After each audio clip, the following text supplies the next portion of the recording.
Radhe Radhe guys, welcome back to my YouTube channel. तो कैसे हैं आप सभी? आशा करती हूँ, उम्मीद करती हूँ आप सभी स्वस्थ होंगे, मस्त होंगे और मैं भी हमेशा की तरह मज़े में हूँ। तो आज हमारी गाड़ी निकल चुकी है जुबली पार्क की तरफ। बच्चों को अम्यूज़मेंट पार्क में झूला झूलना था, इसलिए हम घर से निकल चुके हैं और हम घर से काफ़ी लेट निकले थे, लगभग 2 बजे के आसपास निकले थे। तो हमने लंच कर लिया है, लंच करने के बाद ही हम घर से निकले हैं। और आज रात में घर पर लिट्टी पार्टी भी होने वाली है, तो हमें जल्दी जल्दी वापस घर भी आना है, लगभग 5-6 बजे के पहले, ताकि हम टाइम से घर आकर लिट्टी पार्टी भी कर सकें। और हमने 1-2 फैमिली को इनवाइट भी किया है, इसलिए टाइम से घर आना हमें ज़रूरी है। तो गाइज़, उम्मीद करती हूँ आपको आज का ब्लॉग तो काफ़ी पसंद आएगा, और अगर पसंद आए तो प्लीज़ लाइक शेयर कमेंट करना मत भूलिएगा।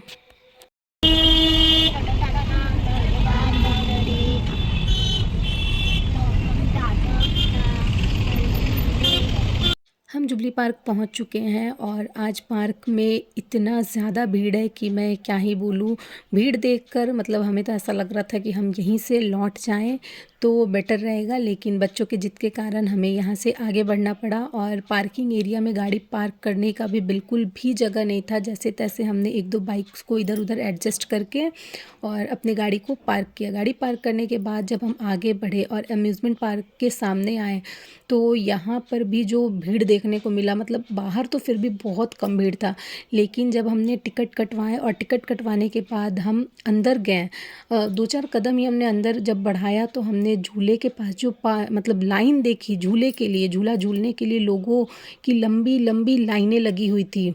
तो ये देखकर गाइस हमने अपने टिकट को वापस कर दिया, और टिकट वापस करने के बाद हम बच्चों को लेकर पब्लिक स्क्वायर आ गए हैं, जो कि बिष्टुपुर में है और मेन रोड में ही है।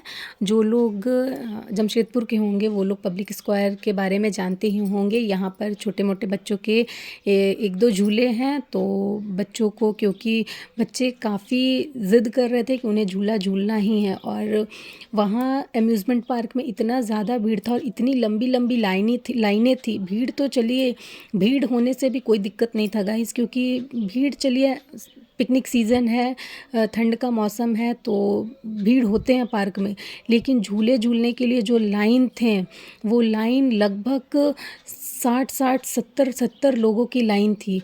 तो वो पॉसिबल हमारे लिए नहीं था कि हम उतना लाइन लगकर बच्चों को जाकर झूला झूला पाए, क्योंकि हमारे पास टाइम भी बहुत कम था। इसलिए फिर हम बच्चों को शांत करने के लिए यहाँ पब्लिक स्क्वायर में लेकर आ गए, और यहाँ बच्चों ने काफ़ी मस्ती की, क्योंकि यहाँ पर भीड़ का कोई सवाल था नहीं। तो बच्चों ने यहाँ पर खूब मस्ती की, और हम बड़े बैठकर बच्चों को एंजॉय करता हुआ देखकर हम भी एंजॉय कर रहे थे।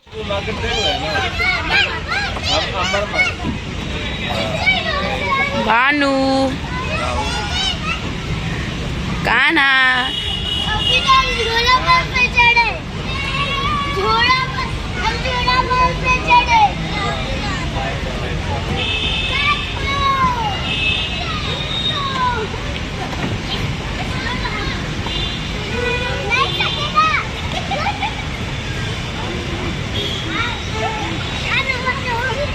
आ जाओ, आओ ना, आओ।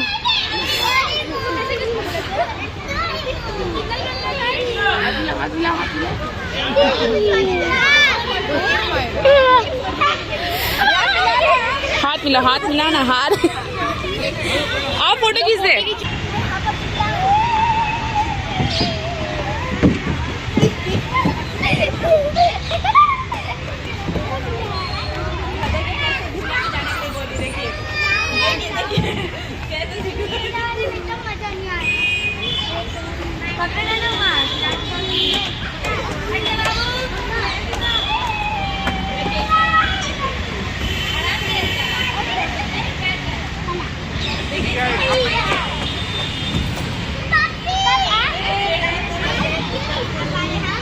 कहाँ से बेटा? हाँ, यहाँ पैर, यहाँ पैर डालिए, यहाँ पैर डालिए, वहाँ डालिए और वहाँ पकड़िए।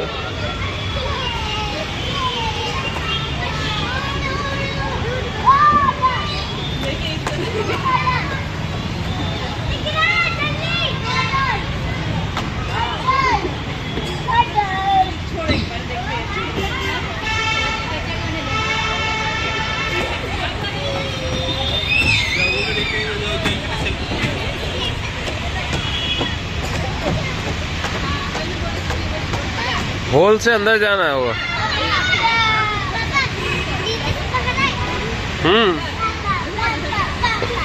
पापा बताइए साइकिल पर बैठना।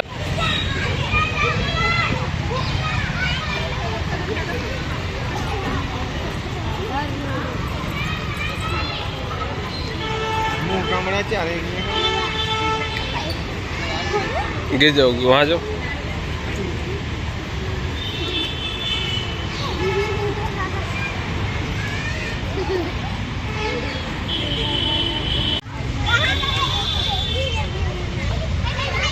कान्हा कान्हा कान्हा है जी है कान्हा।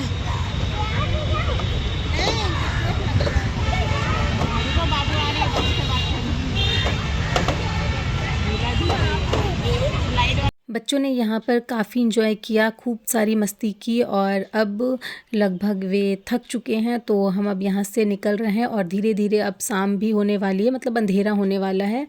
यहीं पब्लिक स्क्वायर के बाहर में गन्ने का रस मिल रहा था, तो बच्चों ने कहा कि उन्हें ये पीना है, तो बस बच्चों को गन्ने का रस पिलाकर हम यहाँ से निकल रहे हैं। और अब हम आ गए हैं राधे गोविंद मंदिर। कोई अच्छा दिन हो, कोई त्यौहार हो और हम घर से निकले और राधे कृष्ण से मिलने ना आए, ये तो हो ही नहीं सकता। और ये जो राधे गोविंद मंदिर है, यहाँ तो हमें आने के बाद काफ़ी सुकून मिलता है, काफ़ी शांति मिलती है।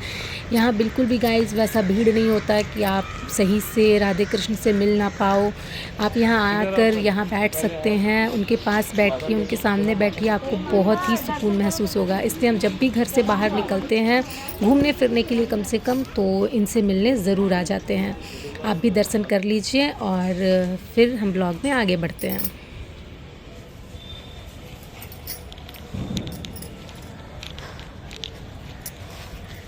यहाँ पर माँ काली की भी प्रतिमा है, जहाँ मैं अभी प्रणाम कर रही हूँ। ये गेट हमेशा क्लोज़ ही रहता है, अब पता नहीं ओपन होने का टाइम क्या है, या शायद सैटरडे को सिर्फ ओपन होता है, मुझे नहीं पता है। बट मैं जब भी यहाँ आई हूँ तो ये गेट ऐसे ही क्लोज़ रहा है और बाहर से ही हम प्रणाम करके गए हैं।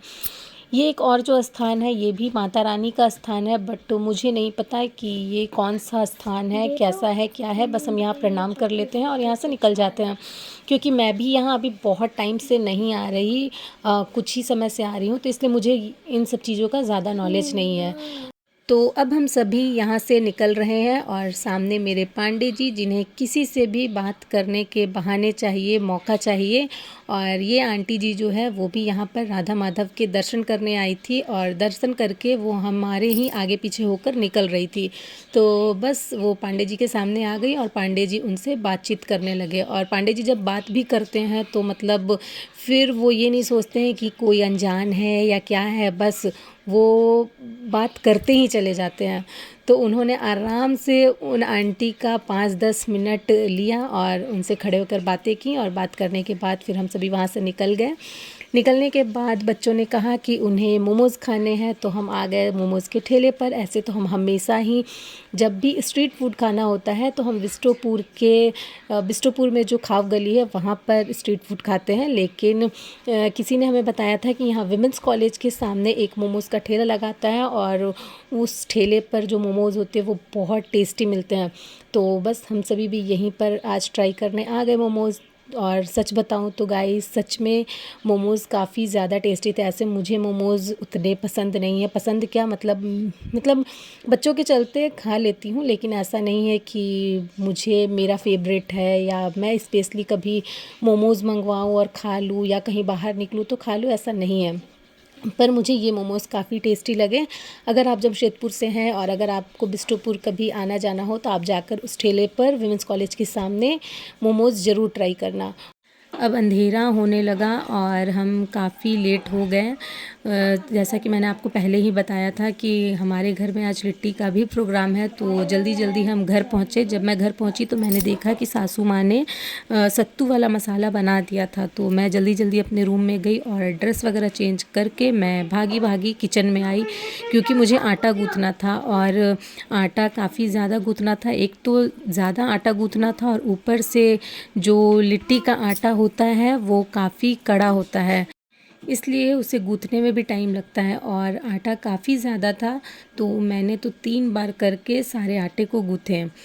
फिर ससुर जी ने कहा कि बैगन और टमाटर भी गैस पर नहीं पकेंगे क्योंकि आग जलाया गया है, तो उसी में बैगन टमाटर भी पकेंगे, क्योंकि इस आग पर बैगन टमाटर पकाकर जो चोखा बनता है उसका टेस्ट जो होता है वो काफ़ी अच्छा होता है, काफ़ी टेस्टी होता है।